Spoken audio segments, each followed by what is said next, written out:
नमस्कार, प्रणाम। मैं किशोर लाल यादव, आप सबका भाई, आप सबका बेटा। जितने भी हमारी भोजपुरी ऑडियंस है, सबको पैर छू के प्रणाम कर रहा हूँ।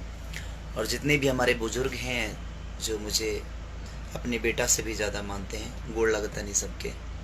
और ये काजल रखवानी, आप अब इनको क्या बताऊँ मैं कि इनका परिचय देने में भी अब अजीब लगता है कि भाई ये तो इतनी पॉपुलर है, जिनको बताने की ज़रूरत नहीं है, क्योंकि आपका प्यार जिसको मिल जाता है उसको उसके परिचय बताने की ज़रूरत नहीं होती है। प्रणाम, कैसे हैं आप सब? और सबको दिल से थैंक यू। और आप सबसे एक और रिक्वेस्ट कि किसी भी स्टार को लेके आप लोग आपस में मत लड़िए, और आप सब आपस में प्लीज मत लड़िए किसी के लिए। आप लोग सम्मानित हैं, आप भगवान स्वरूप हैं। हर आदमी हमारे लिए पूजनीय है, चाहे वो किसी भी जाति से हो, क्योंकि हमारी कोई जात नहीं। हम आप सबके बेटे हैं और आप सबके दिल में रहना चाहते हैं, आप सबके प्यार के लिए आते हैं। तो प्लीज आप सब लोग किसी के लिए भी, हम सब आपके हैं।